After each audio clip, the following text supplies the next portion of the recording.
Você é influenciável? Se você acha que não, eu vou te falar verdades inconvenientes aqui neste vídeo e principalmente te ensinar como mudar isso. Fica comigo, Live Vitamina D número 40, eu acredito, não tenho certeza. E cá estamos. Eu sou Diogo Moreira, sou especialista em comportamento e hoje vamos falar sobre o poder da influência em nossas vidas. Se você é ou não influenciável, se eu sou influenciável. E aí vamos dividir isso em três pontos, certo? Como funciona a construção das ideias, a modulação através da imersão e como ser menos influenciável. Beleza? Salve, Juan. Bom dia, minha faixa. Tudo bom? Como funciona a construção das ideias?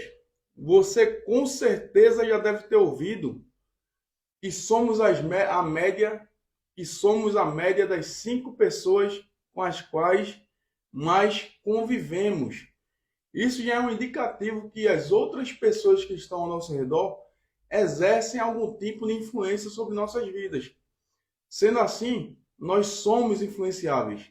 Mas calma, o ser humano ele é influenciável. É uma característica nossa, é uma característica de todas as pessoas. Ser influenciável pelo meio, por outras pessoas, por exemplos, por palavras, pela linguagem. Então somos sim a média das 5 pessoas com as quais mais convivemos.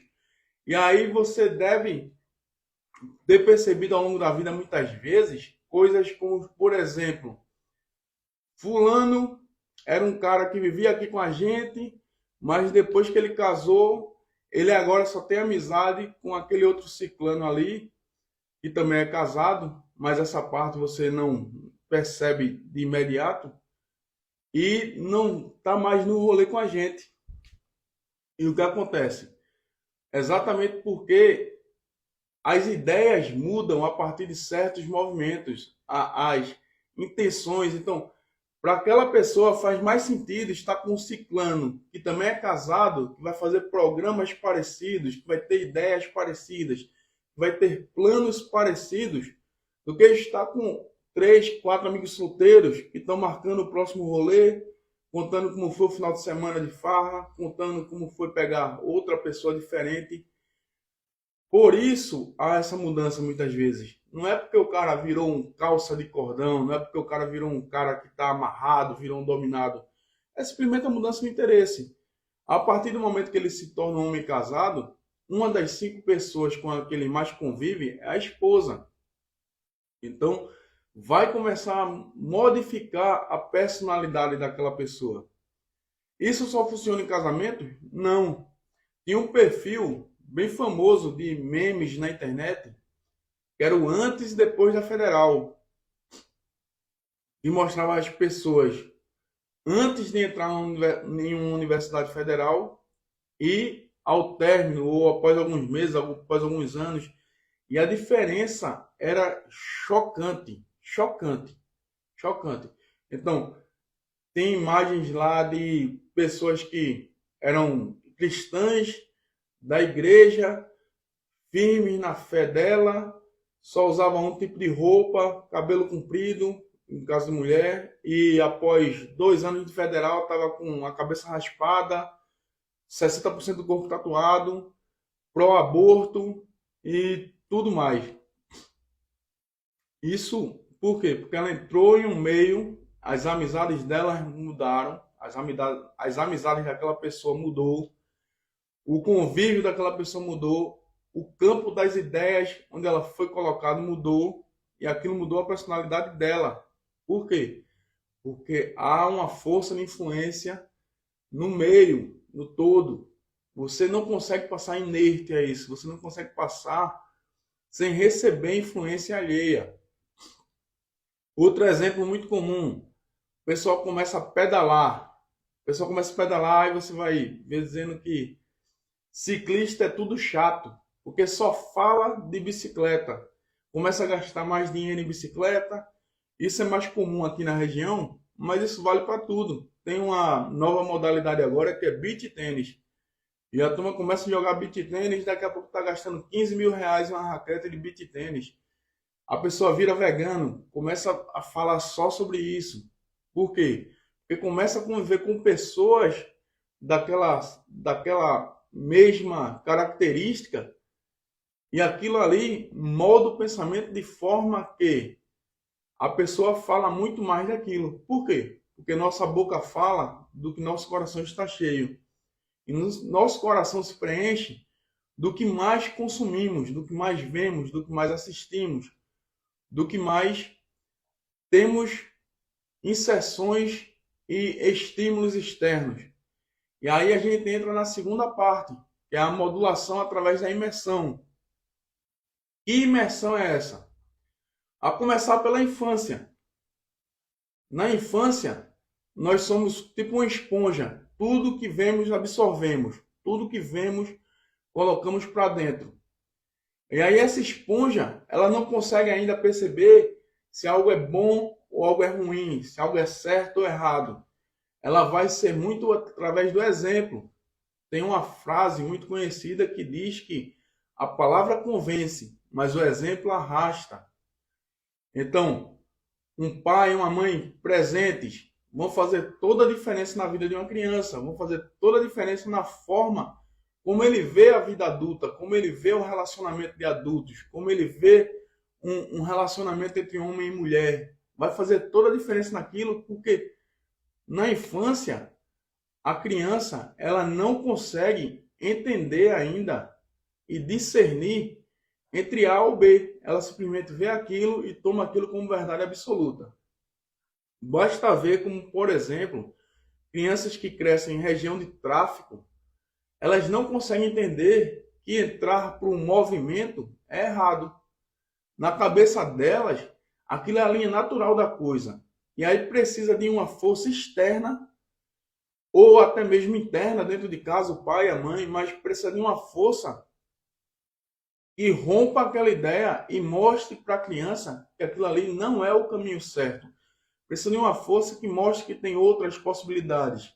Às vezes essa força é o esporte.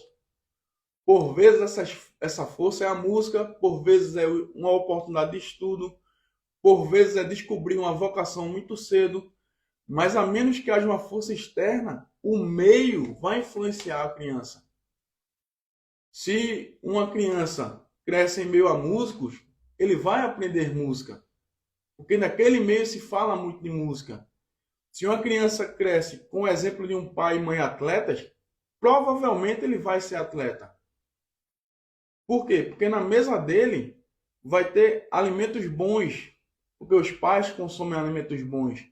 E aí, a palavra até convence, mas o exemplo arrasta. De nada adianta um pai e uma mãe querer que a criança coma verduras se no prato deles não tem verduras e legumes. Não tem como transferir essa ideia sem mostrar que aquilo ali faz sentido. Então, além da infância, a cultura pop, nós estamos imersos na cultura pop e ela influencia nossas vidas. Há alguns anos atrás, como eram retratados os heróis na cultura pop? O Superman, que era o símbolo de perfeição humana na cultura pop, ok?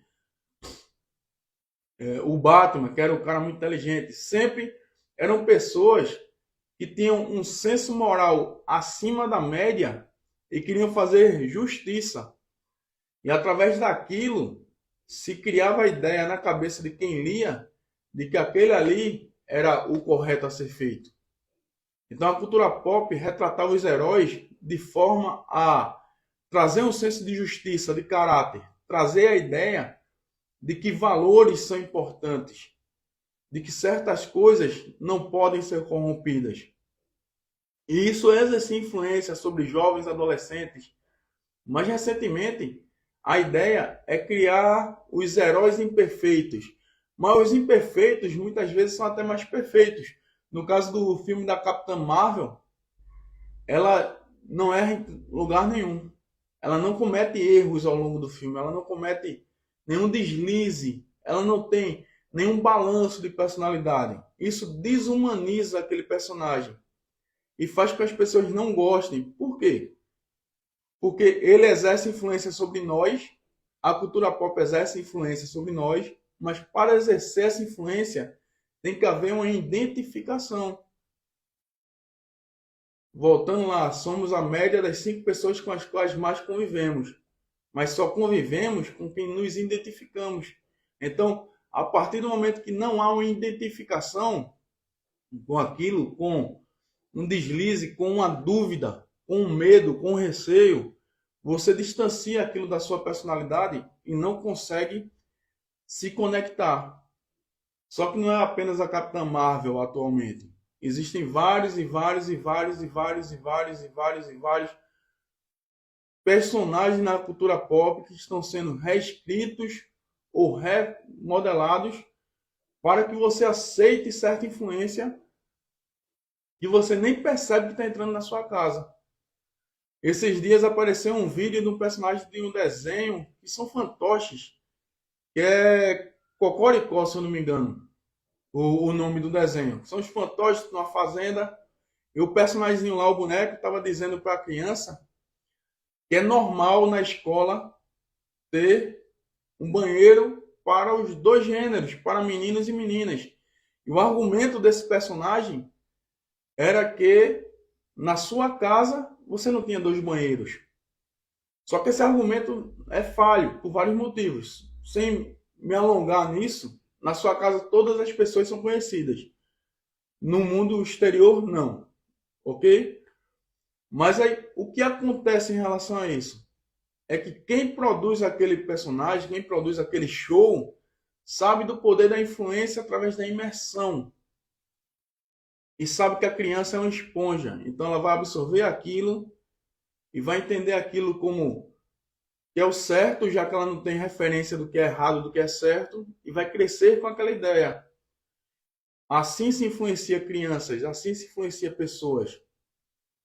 Além disso, esse lance de um show na televisão, de imersão, tem um processo, tem um filme chamado Golpe Duplo, com Will Smith e Rodrigo Santoro.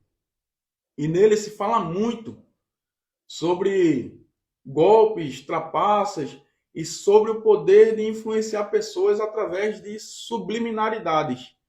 Tem uma cena do filme que um chinês vai lá e eles ficam sugerindo o número 55 para o chinês e passa um rosto conhecido e depois faz uma aposta impossível e o chinês escolhe exatamente o 55. Aí você pode olhar para mim e dizer assim, Diogo, mas isso é coisa de filme. Então vamos fazer um teste. Agora vamos fazer um teste. Eu quero que você pense para mim em um número de 0 a 100. Pense em um número de 0 a 100. Agora as regras. Esse número tem que ter 2 dígitos, ok? Um número de 0 a 100 com 2 dígitos. O número tem que ser 2 números ímpares. O primeiro e o segundo dígito tem que ser ímpar. E eles têm que ser diferentes entre si. Você pensou em 37. Se eu acertei, deixe um like, deixe um comentário. Certo? Se eu errei, me diz que eu errei. Mas você pensou em 37. Por quê? Porque há um mecanismo de previsibilidade através de informações de como você vai se comportar. E isso é muito utilizado não só na cultura pop, como principalmente na imprensa. A imprensa sugestiona o que você deve pensar. Sugestiona como? Manipulando fatos, manipulando verdades, manipulando dados, manipulando fotos, escolhendo a foto que você quer ver. Então, uma foto feia vai gerar um sentimento ruim em você. Uma palavra estranha vai gerar um sentimento ruim em você.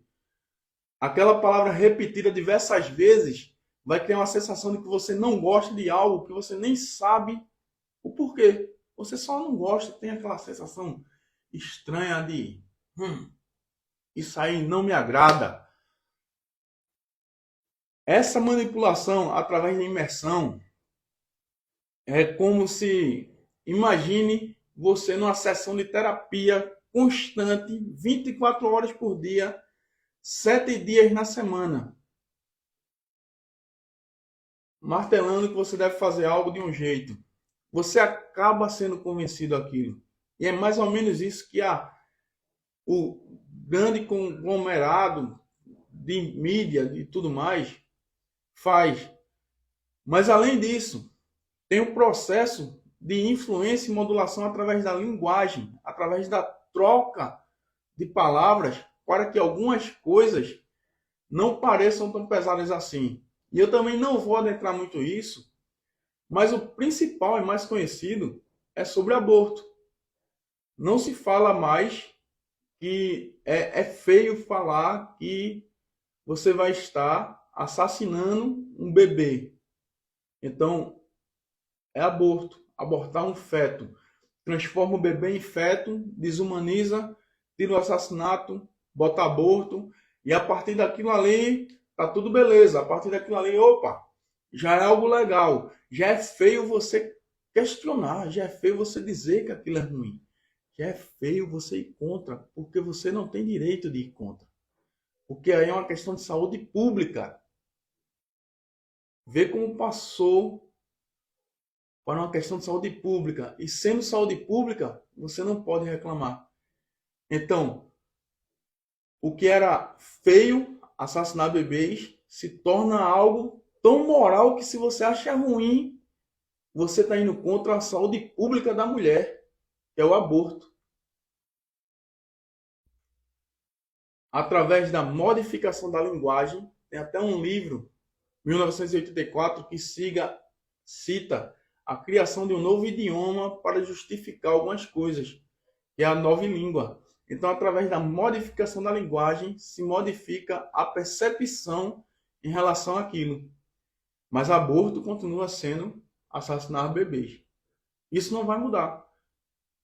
Por mais que seja mais bonito falar aborto, mas é só uma palavra nova inventada para um fato velho que acontece. Ok?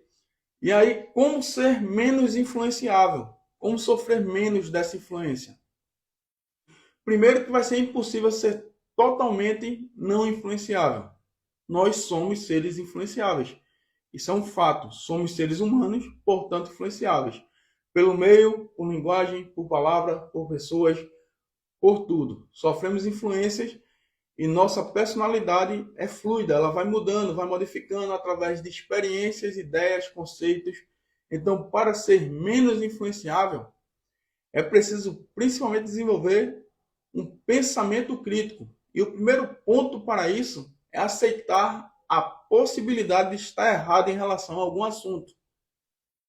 A partir do momento que construímos uma verdade absoluta em nosso interior, vai ser muito difícil modificar aquilo. E se aquilo foi organizado através de alguma influência, como por exemplo, a criança que cresceu no meio do tráfico e acha que o movimento é o correto, se ela transforma aquilo numa verdade absoluta, não adianta você chegar para ela e oferecer uma oportunidade no esporte, porque para ela o correto é o movimento, é o tráfico, aquilo é a vida dela. A partir do momento que você transforma algo em verdade absoluta dentro de você, que você não dá oportunidade para outras informações, você não se torna apenas influenciável, você se torna manobrável. As pessoas que guiam aquela ideia podem levar você para o lado que elas quiserem.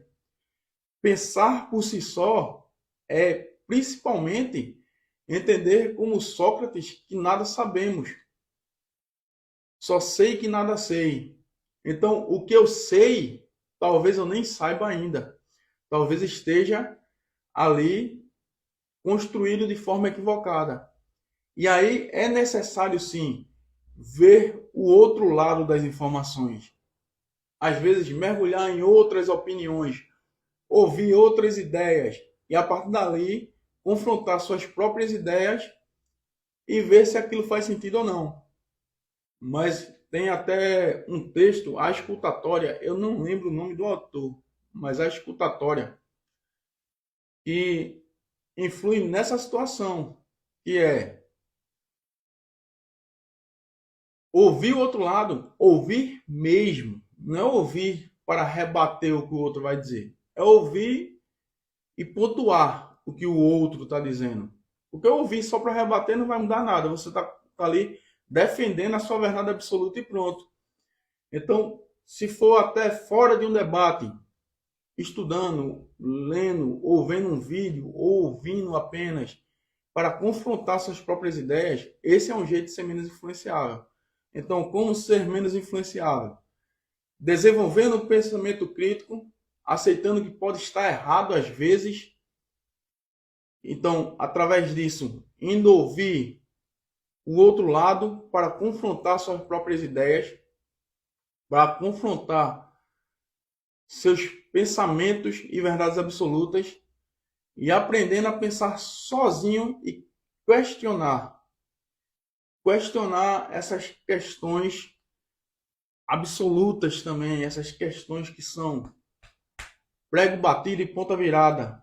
Se algo não pode ser questionado, se algo precisa ser silenciado ao invés de esclarecido, tenha um ponto de dúvida sobre aquilo. Não tenha certezas absolutas em algo que não pode ser questionado. Porque a força bruta, ela mantém mentiras de pé e não verdades. A verdade, ela se sustenta sozinha.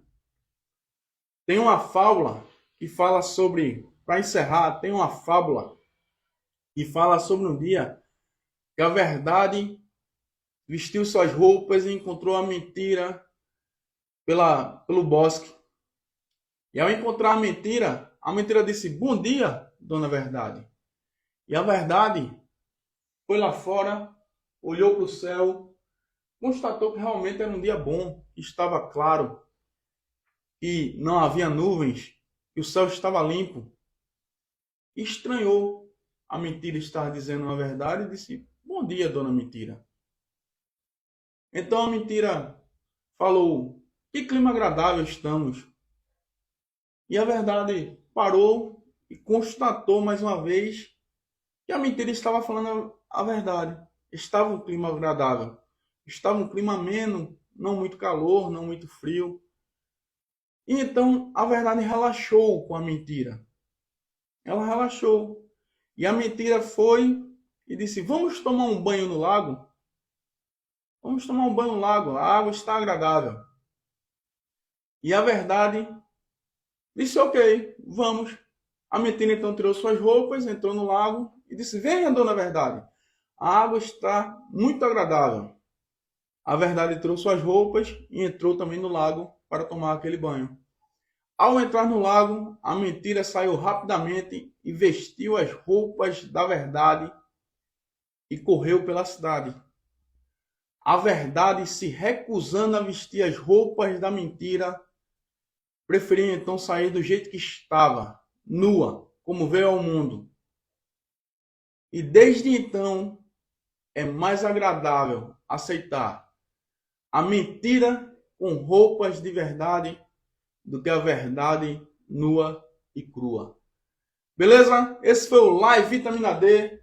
Se foi bacana para você, compartilha com alguém, deixa o like, se inscreve ou segue, depende da plataforma que você estiver. Isso ajuda demais e eu te agradeço por ficar até aqui.